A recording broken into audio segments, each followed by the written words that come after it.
how can we leverage, how humans can play a role in the age of AI.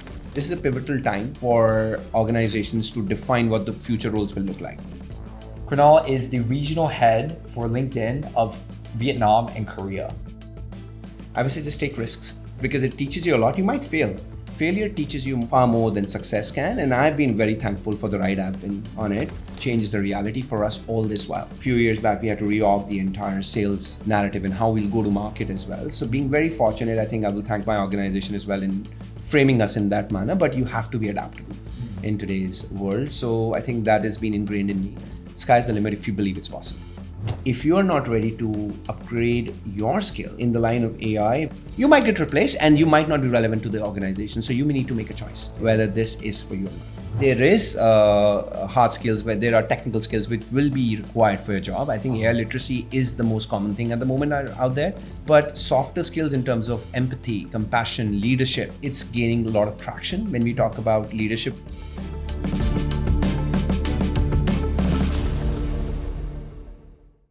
Hi guys, welcome to another episode of the CTO Show hosted by TechVibe. I'm Philip, your host, and today we're in Singapore with a special guest who's Kunal. Kunal is the regional head for LinkedIn of Vietnam and Korea. And Kunal, thank you so much for your time and welcome to the show.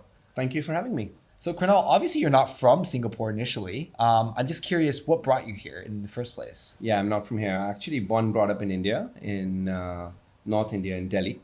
And all my career was there. But at a point in my career, I decided I wanted to get out of India and get some diverse experience because did my education in India, did my master's from a university in France, and that kind of opened up my eyes that I need to get out and explore more because I believe I'm becoming very comfortable in an Indian setup. And then when I was with LinkedIn, I was actually the first one to raise my hand from a sales side. Wow. That I wanted to get out and I wanted to explore and work with in a diverse region.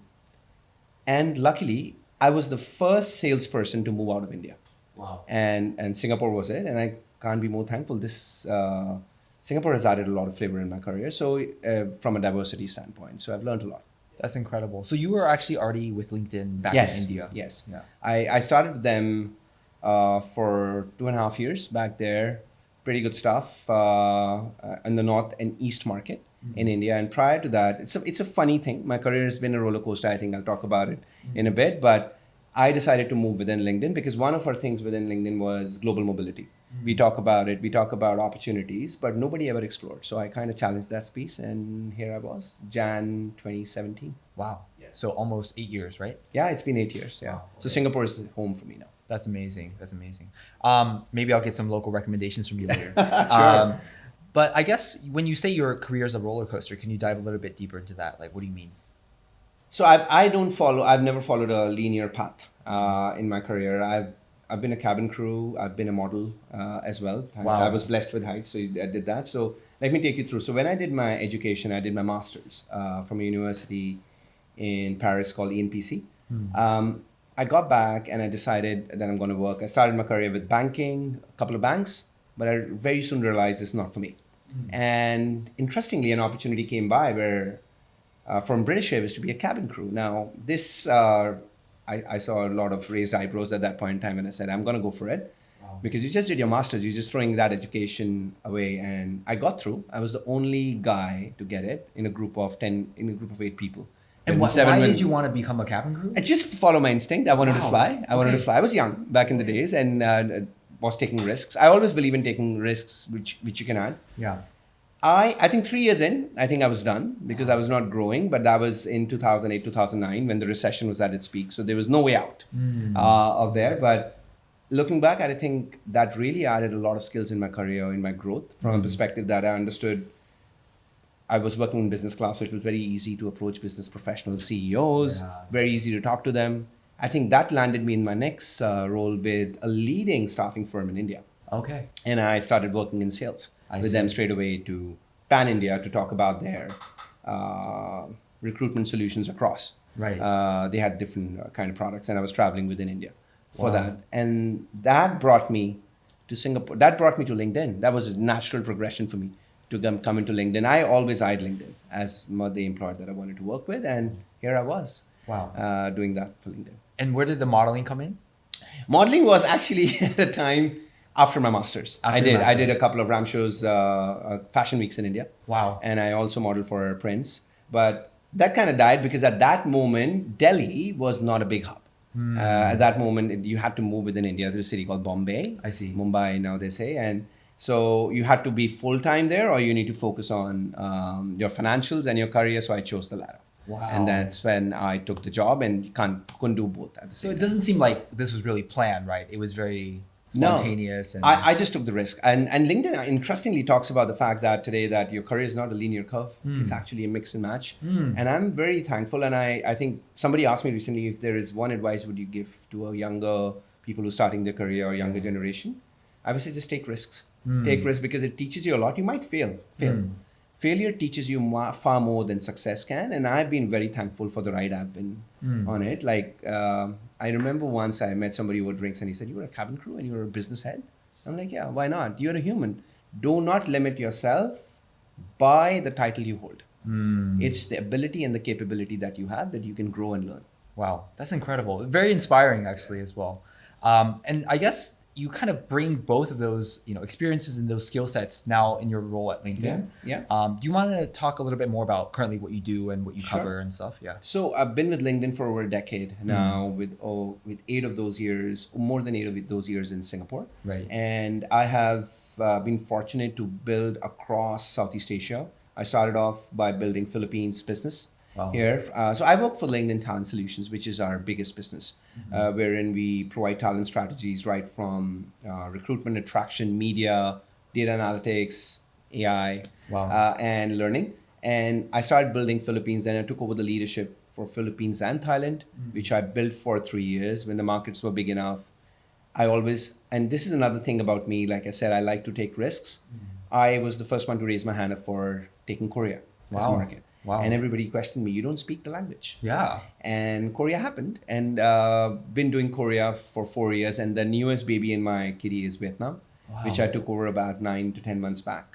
And it's been amazing. So I think what I do is the SaaS B2B, and I have a team based here in Singapore, and we travel in and out of Korea and Vietnam because being a Microsoft company, we have offices there. Right. So we leverage that. So we have clients everywhere. We go and travel and meet them. So Wow. I'm currently looking after Vietnam and Korea. That's amazing. I mean, a lot to discuss, but I'm just curious, like obviously, in Korea or Japan or some of these countries, a lot of the business culture is known to be a little bit more relationship driven Yes. and very procedural, right? Yes. In some sense. So like how have you been able to succeed Yeah. and do business, right, in these kind of countries? You hit the nail on the head. I think Yeah. if I were to even say right now a distinction between a fun fact between Vietnam and Korea Yeah. as these two markets, firstly, I don't speak the language. And I've been coached by somebody who should learn languages. I'm like, I can't be learning all the languages in the world. It's about how you Of work course. with people. Of course. And so, fun fact, when I go to Vietnam, it's a very fun loving country. Yeah. You meet the clients. The office vibe is really chill.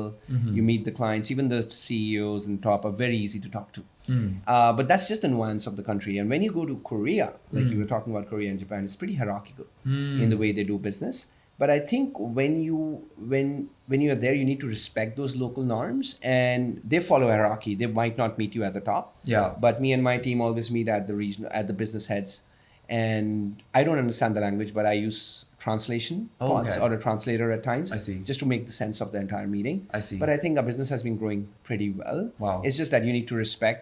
You can't just say that you always need somebody who speaks English in these markets. I see. Okay. So it's like you actually get the translation, but Yeah. also maybe you have a local team that teaches Yes. you the cultural nuances, right? That's correct. So my Okay. team, my Korean team is all Korean, and my Vietnam team is all Vietnamese. Uh-huh. I go there. Funny enough, when I sit in those meetings, given my experience, I Yeah. understand where the conversation is going. Ah. I don't understand the words, but I think from the body language, I kind of get it, whether this meeting is going to be fruitful or not, or if I need to jump in. And translation pods help. So, That's amazing. Yeah.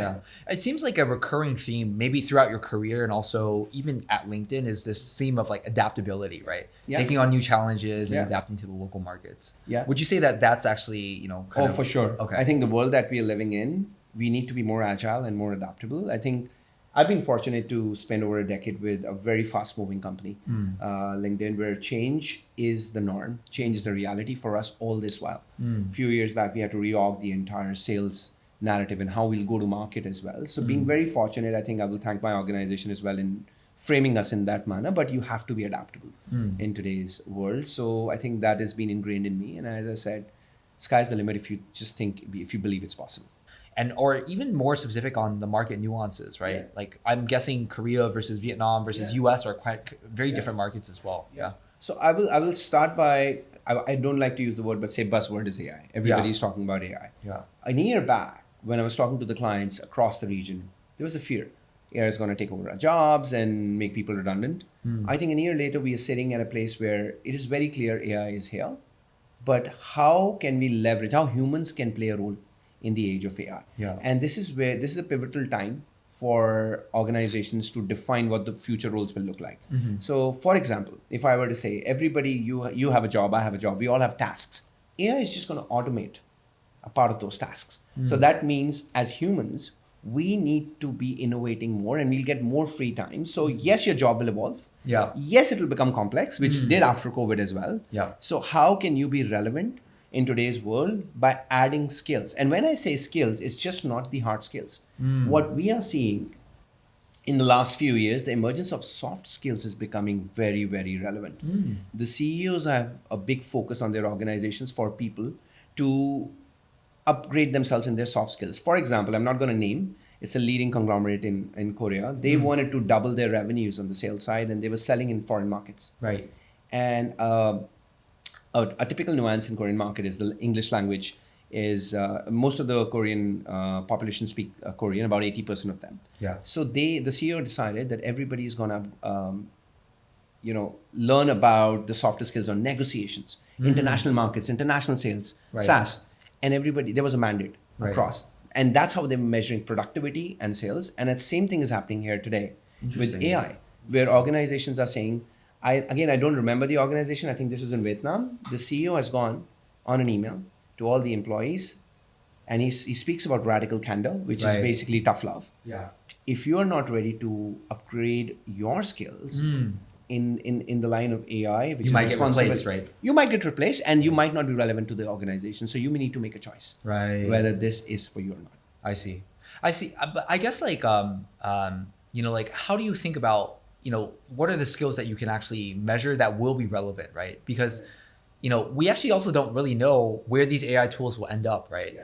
And even stuff like, soft skills is very hard to quantify, right? Yeah. I'm not sure if there's any specific insights or advice that you would give to these CEOs of these organizations. Perfect. I think your knowledge on this is pretty advanced. So what we do, firstly, from what skills will we do from an AI? Yeah. As a platform, we have evolved a lot. And I think the fundamental thing is AI literacy. I would still say a lot of organizations, you were talking about US, Vietnam, Yeah. Korea, I would just say Southeast Asia as a region. Right. The AI literacy will vary region by region, country by country, or a company by company in a place of adoption of AI. So whenever we are talking to organizations, we are talking about, do you people even use AI or understand how AI can leverage onto their jobs to make them productive? Right. And that's where the literacy part comes into play. Yeah. The second part of the question, the second part of this entire solution would be, we have a lot of data at the back end, whereby we have defined roles across, and we see how a skill would be required and what kind of training would be required for that, whether it's soft skills or hard skills. So for example, we have role guides on our platform, and these roles guides have been built from the skills that we are seeing growing within. We actually measure the growth of skills year on year. And this data analytic platform that we have gets refreshed every 24 hours. Based on that, these role guides get measured, and based on that, the skill recommendation goes, and obviously online learning content follows. So there's a lot of analytics and intelligence at the back end. Got it. It depends from organization to an organization, their maturity, where they are, and probably the roles they're in. This episode is brought to you by TechVibe, your one-stop IT recruitment solution provider. We connect global companies with top tech talent across Southeast Asia. Whether you're looking for permanent hires, short-term contractors, or employer of record, EOR services, we've got you covered, especially in the IT and digital sectors. Thanks for tuning in. And now, enjoy the episode.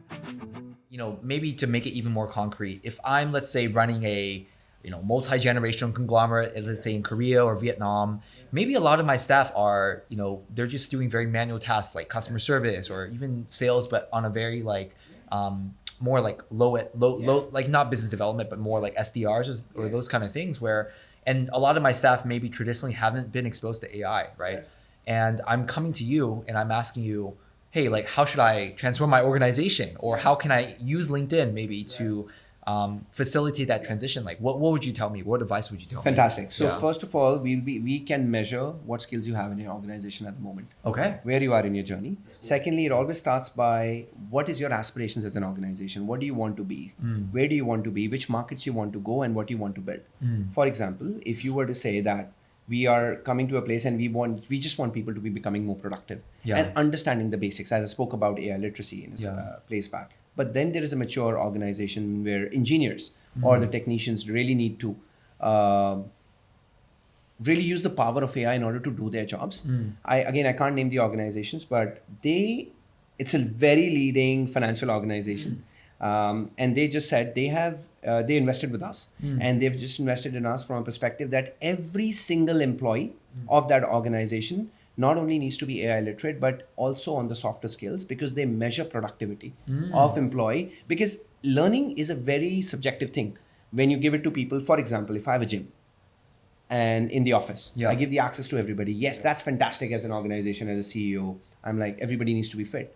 I can't force them to be in the gym every day. It's a choice which employees want to do the classes or want to get, but the access is to everybody.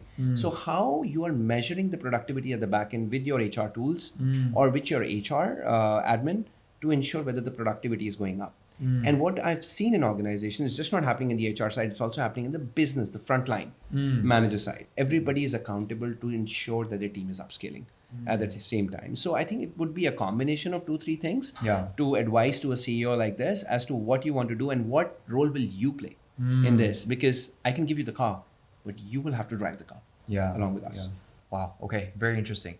I think our content is really scaling. Yeah. Our video content is really scaling, wherein people are becoming experts, whether they're, say, sales gurus or tech gurus, or there's a lot of people opening channels and sharing daily videos around how AI can make jobs productive.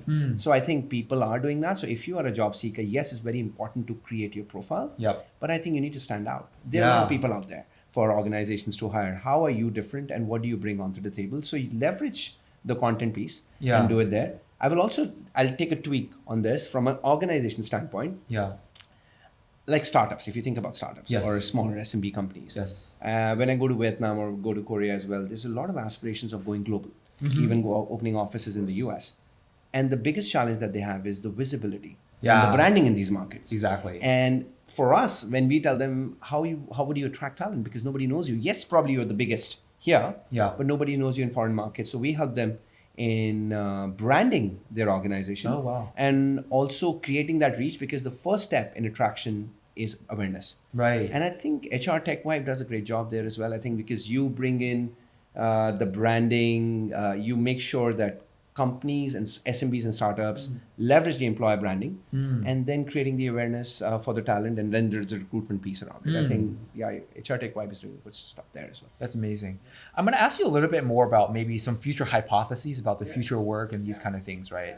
Starting with this proposition that, I think you mentioned that right now AI is automating a lot of tasks, but not necessarily the jobs, right?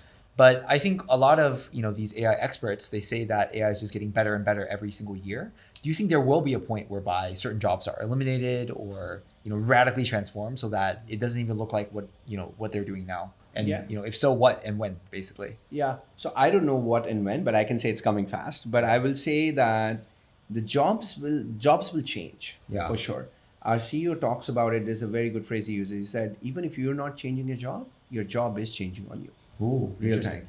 And that's a reality. So that's where the upskilling comes into play. So for example, if you give an analogy of a football team, it's not just one star player that wins the matches. The coach has to coach the entire team. It's the teamwork. So that's why when we talk to organizations as well, your jobs are changing. Sometimes I hear this, we are the best.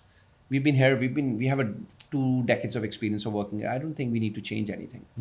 Change is real. Their jobs are changing. Their competition is changing. So I don't know by when and how the jobs will change, but we've seen there are skills on our platform which did not exist 5 years. And if you see the jobs out there, if you see the jobs out there, majority of jobs have an AI skill being listed into it. Right. And we do a lot of analytics. By 2030, Yeah. 70% of the jobs that you're doing today will not exist. Wow. 70%. 70%. So what does that mean is your jobs will change. As I said, the task will automate. Right. And you would have heard about agentic AI. Yeah. How will that shape up the Exactly. future of that? So there's a lot of things happening and we'll wait and watch. But one of the most important things for we as people and organization is to invest in our people. I see. Constantly upscale and be relevant to the current times. So what do you think are the skills that will still be relevant and important to invest in? Because if I'm a CEO, Yeah. right, it's very hard to predict, it's not this skill. I can't just hire for this JD, right, Yeah. anymore. It's more around,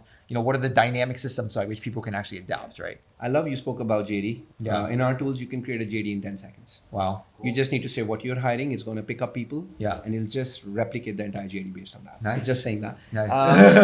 I think the most important thing that is becoming relevant in today's world is, as I said before, is softer skills. Softer skills. There is hard skills where there are technical skills which will be required for your job. I think AI literacy is the most common thing at the moment out there. Yeah. But softer skills in terms of empathy, compassion, leadership, it's gaining a lot of traction when we talk about leadership. When I'm talking to, in Korea, for example, when I'm talking to, again, a very leading conglomerate, the first thing they said for the 2,000 of their leaders, they said, we want our leaders to go global. So we want them to understand how to lead in global markets. We want them to understand how to lead with people, how to lead with diverse talent in global markets. So I think there's an emphasis on leadership. There's an emphasis on softer skills when it comes to sales. I love sales. I'm passionate about it. Yeah. Is how can you negotiate better? How can you create your go-to markets better? And we are the leaders in that space. I guess even on the sales side, just to push you a Yeah. little bit, now there's AI SDRs that actually do outbound sales. Yes. But actually now there's some companies that they're developing these like virtual avatars, right? Yes. So do you even think that sales and being persuasive or empathetic, that AI eventually can do a better job than humans of doing that role as well?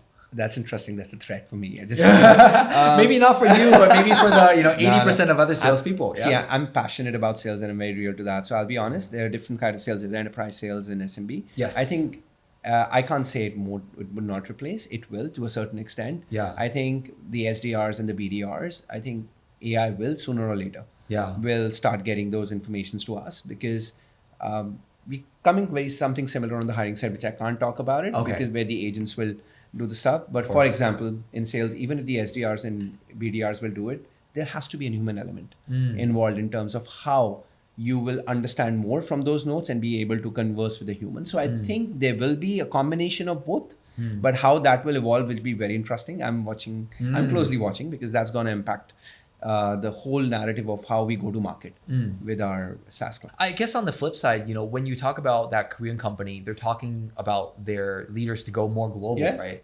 But in some sense, AI actually also allows people to be more personalized, right? And you don't necessarily maybe have to speak Korean or English in the future just because it would be instant translation. Right? Yes.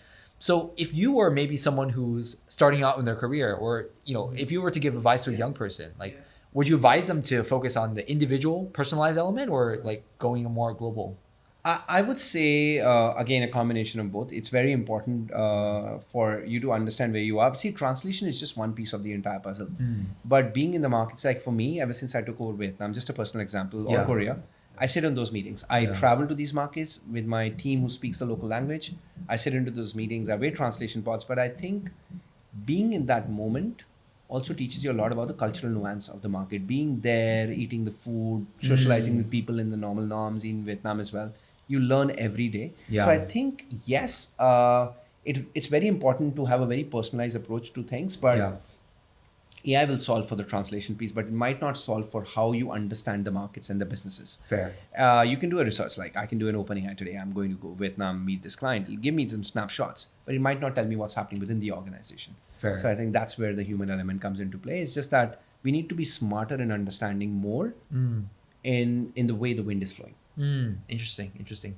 Some investors also say that, the kind of best outcome out there, right, is if you have a one-person billion-dollar company, right? That's kind of the golden grail of the startup world. I heard that. We might not get there eventually, but, I think a lot of the people now hypothesize that the future of companies will look like that you have fewer talents, but they do more things, right? Because they have more tools, right? I'm just curious, like, what do you think the future of like an organization looks like, and how does it actually transform? Does it get skinnier? Does it get deeper? It's a very interesting question. Yeah. I don't know how it'll be. I've heard that as well. A lot of AI tech entrepreneurs are saying that the organization should be running independently. Yeah. There should not be any people. But I think that's far from reality Uh-huh. to where I see. At this moment, I don't know what's going to happen in future. We don't know we'll be here today. But I think it'll be a combination of both, as I said.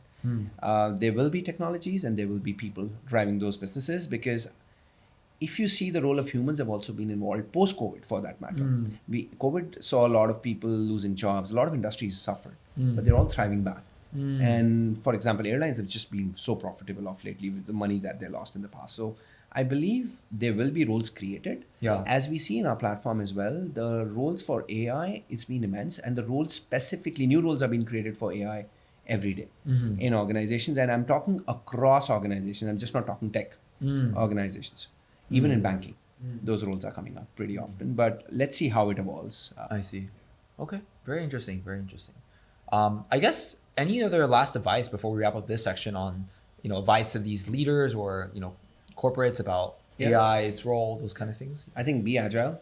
If Be I were agile. to give one message to people and corporates, would be agile. Change is real, and change will define the future. So it's time to act on that change. Be real to your people. Understand where your organizations are, and invest in them. Because in the next phase of growth, you would need people to be aligned with what the skills out there, and that's what we need to do. And upskill yourself. Great.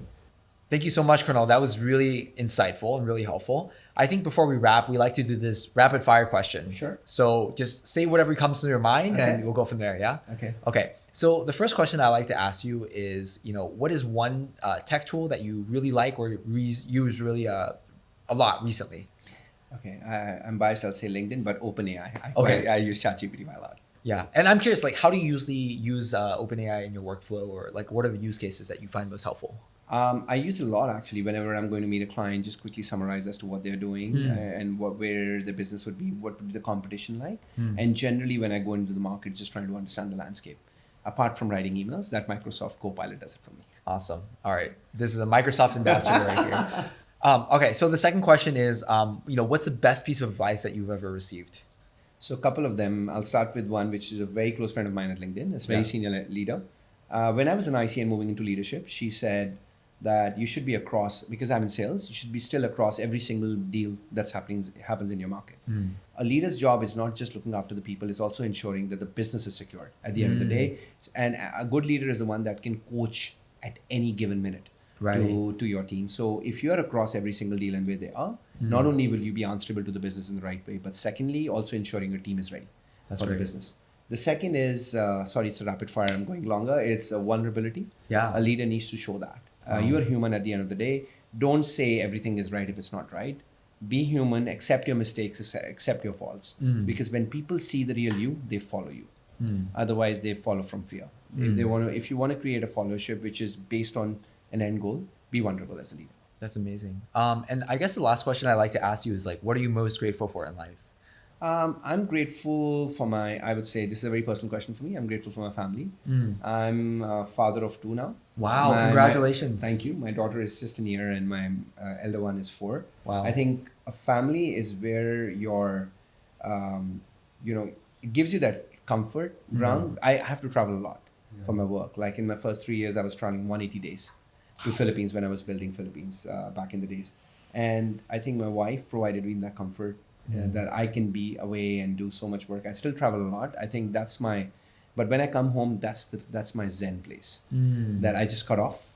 I try to keep it, my work hours, it gets crazy at times, but by 7, 8, I'm done. Wow. And that's the time with my kids, my family. I think that also keeps me grounded to a certain extent. Yes.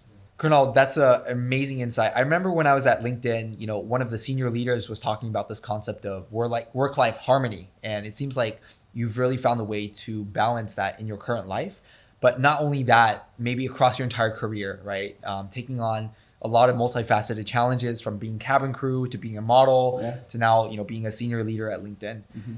So, really wanted to express my appreciation for you being here. I think we learned a lot, not only about how to, go from, someone who's very multifaceted to being someone who's very successful, but also where the future of AI is going to take us as well.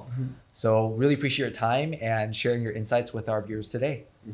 Thank you. Thank you for having me. I think what you guys are doing is amazing because you not only explore the business side of it, but also, how you've been talking about my journey Yes. as well as to how people get there Yeah. at the end of it. I think for me, it's always about taking risk and appreciate that. A very, very good balance of the conversation. Thank you so much for having me. Thank you so much, and look forward to seeing you guys on the next episode. Bye.